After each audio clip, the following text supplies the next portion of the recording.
ئێرە گوندی ماولیانی سەر بە قەزای ڕاوندزە. لێرە جوتیارێک ڕەز و باخی نۆدۆنمی کە جۆرەها میوەی هاوینی تێدایە دەکاتە خێر و سەدەقا بۆ سەرۆک مام جەلال. ئەمەش بۆ ئەو خۆشەویستیە نەبراوەی ئەو جوتیارەیە بۆ مام.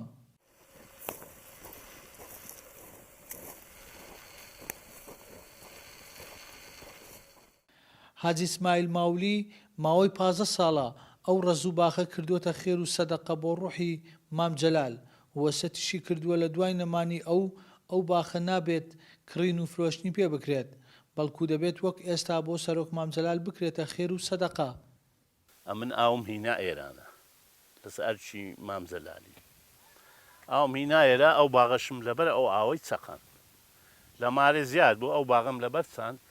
ئەمیش لە نیەتی خۆگوتم هەرچی ئەو باغی زازۆر هەش دۆنمە ئێستا دەچین دەیبینن. گوتم هەرچی لەو باغی بخوا خێرێ جەنابی مام جەلالی بیت.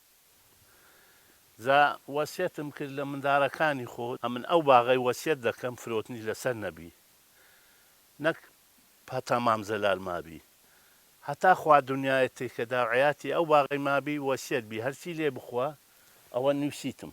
هەر کەسێک بەرهەمەکەی لێ بخوات خێرێ هەواڵی بەڕێز جەنابی مام جەلال تاڵەبانی بێت.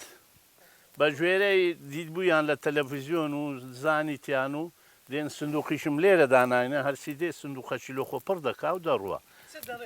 چ دەڕێنە خوا خێری جەنابی مام جەلالی بنووسیت.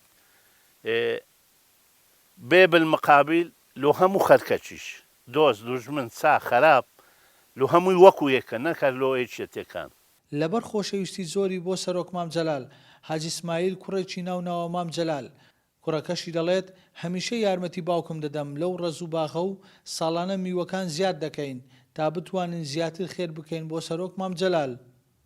میوەجاتی ئەو باغەی کردووە بە سەدەقا بۆ هەر کەسێ لێی بخوا خێرەکەی بۆ ڕۆحی جەنابی مام جەلال بێ.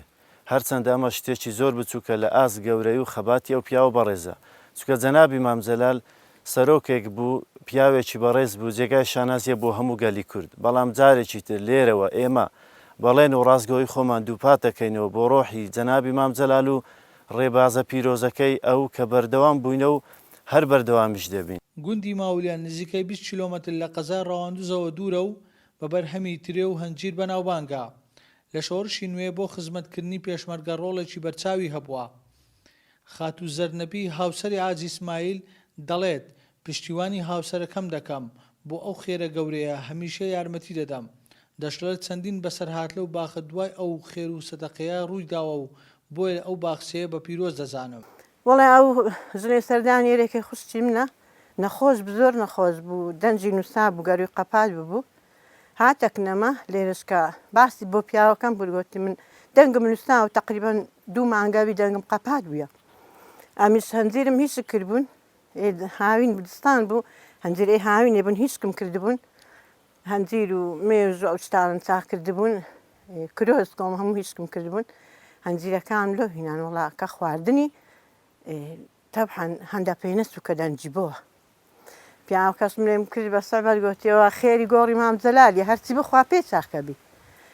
جا لەو ڕۆژیوانی زۆر کەس دێ سەردانی ماکە بە بۆنێەوەی کە ئەو باغە بە ناوی خێری مام جەلالی دانرای و کردی خێری گۆڕی جەنابی مام جەلالی دێن سەردان نەکەن لۆ هەنجیر و لۆ ترێ و لۆ ئەو شتانە ئەبن. یعنی بەخێر ئەبن بە تەبەڕوک ئەبن کە لۆ مام جەلالی کرایتە خێری گۆڕی جەنابی مام جەلالی. و ئەمەش هەموو پێڕازینە و پێ سەربەرزین بەو ئیشەی کە پیاوەکەم کردیتی و ئەو باخی کرد بە خێری گۆڕی مام جەلالی. هیچ سوماندێ نییە هیچ بەڕاستی. ئەمە خانەوادەیەکن لەگەڵ خۆشەویستی مام ژیاون. ئەوان ئێستاش خۆشەویستیان بۆ مام هەرماوە و خانەوادەیەکن وەک هەزارە هاوڵاتی ئەو هەرێمە مام لە ڕوحیاندا دەژیات. هاوڕ عەباس، گەلی کوردستان، قەزای ڕەواندوز.